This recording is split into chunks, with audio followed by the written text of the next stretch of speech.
Halo Talovers, yang namanya negara tetangga mau sampai kapanpun pasti bakalan terus-terusan dibanding-bandingin. Begitu pula dengan tanah air kita dengan negeri serumpunnya, Malaysia. Meski hubungan antar kedua negara cukup baik, tetap aja banyak narasi-narasi yang bikin kayak kedua negara ini punya rivalitas tinggi. Salah satu yang lagi anget-angetnya dibandingin ia tentang infrastruktur dan olahraga. Hype-nya sirkuit Mandalika seringkali dibandingin sama sirkuit Sepang di Malaysia. Keduanya juga punya tim balap masing-masing yang sama-sama membawa local pride di negaranya masing-masing. Nah, biar wawasan kamu makin nambah, yuk kita lihat gimana perbandingan kedua tim ini. Kira-kira hebatan mana? Hayo, simak sampai habis ya.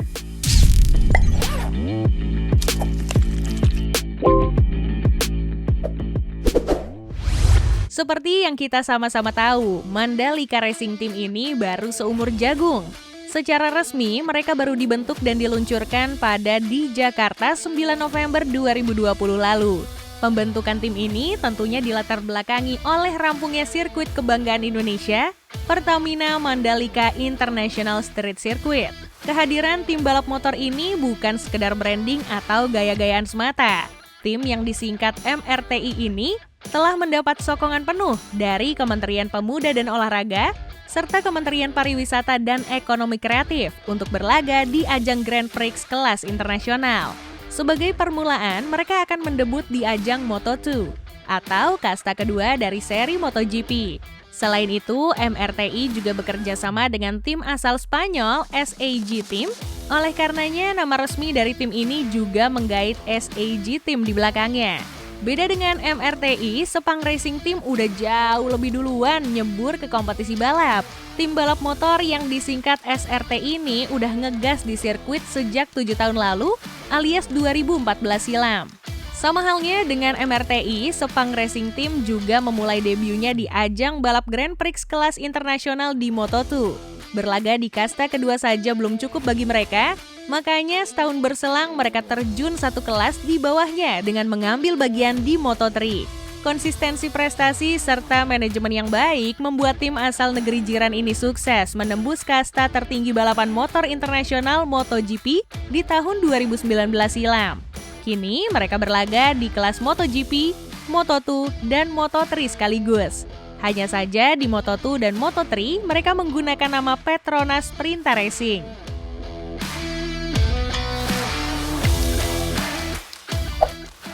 Tentu sebagai tim balap, alat tempur utamanya adalah kendaraan berspesifikasi tinggi dong. Dalam hal ini, motor yang digunakan bukan lagi motor road legal yang bisa kamu beli asal punya duitnya. Seperti yang digunakan oleh Mandalika Racing Team. Motor tersebut bermesin 765cc sesuai dengan regulasi Moto2. Dapur pacu berkonfigurasi 3 silinder tersebut bakal meluapkan tenaga maksimum sebesar 140 horsepower. Wih, kuat banget ya. Ini mesin apa sih? Usut punya usut, mesin yang dipakai MRTI ini merupakan bikinan Triumph, produsen motor legendaris asal Inggris.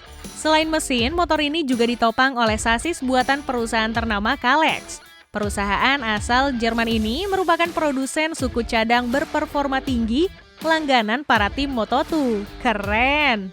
Motor kencang nggak lengkap dong kalau tanpa livery keren. Itulah kenapa mereka mendesain livery ini dengan penuh filosofi namun juga memenuhi unsur estetika.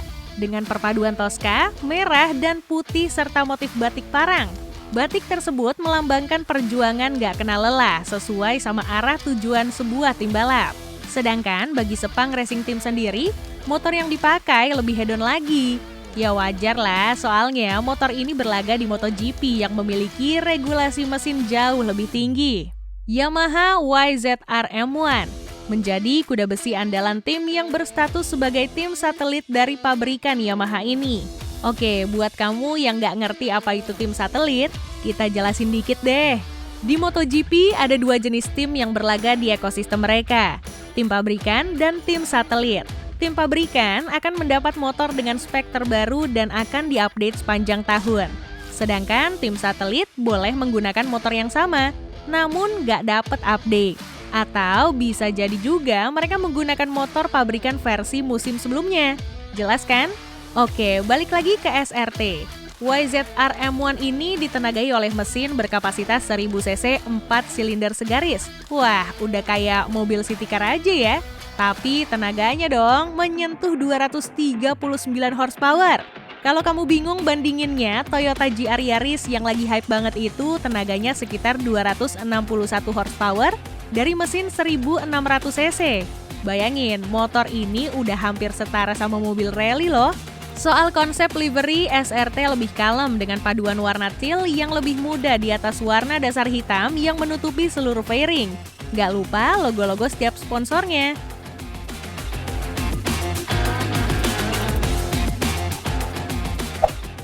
Motor yang kenceng tapi nggak dibarengi sama joki yang handal aslinya sama aja nol dong. Makanya pembalap yang hebat itu perlu banget buat sebuah tim balap.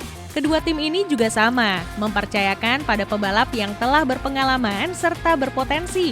MRTI mempercayakan Thomas Luthi, pebalap gaek asal Swiss di musim lalu. Namun, ia baru saja memutuskan untuk gantung sepatu di musim ini.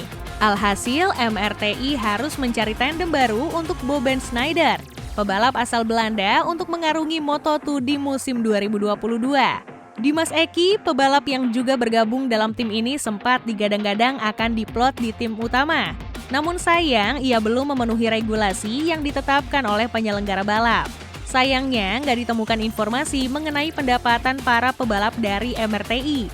Namun yang bisa diperkirakan, semusim pebalap Moto2 menerima 520 juta hingga 1,3 miliar rupiah, termasuk bonus sesuai prestasi. Eits, itu baru pembalap. Belum kru yang bisa menyedot anggaran 8 miliar rupiah semusim. Wow! Di SRT, sebagai tim yang berlaga di MotoGP, pastinya mereka menggait nama-nama yang cukup terkenal. Siapa sih yang nggak tahu Valentino Rossi? Orang yang nggak pernah nonton pun pasti tahu pebalap berjuluk The Doctor ini. Di musim ini, Rossi berpartner dengan Franco Morbidelli. Namun, setelah pensiunnya sang legenda, praktis ada slot kosong yang hingga kini tak kunjung terisi. Belum lagi, Franco Morbidelli telah meloncat ke tim pabrikan Monster Energy Yamaha yang menggantikan Maverick Viñales yang hengkang ke tim lain. Kini posisinya diisi oleh Andrea Dovizioso. Walaupun berstatus tim elit, rupanya SRT menempatkan pebalapnya di musim 2021 ini sebagai pebalap termahal kedua. Yes, The Doctor menerima sekitar 10 juta US dollar atau setara dengan 145 miliar rupiah per tahun. Di samping Dovizioso yang dibayar 33 miliar rupiah per tahunnya. Wah, mahal banget ya.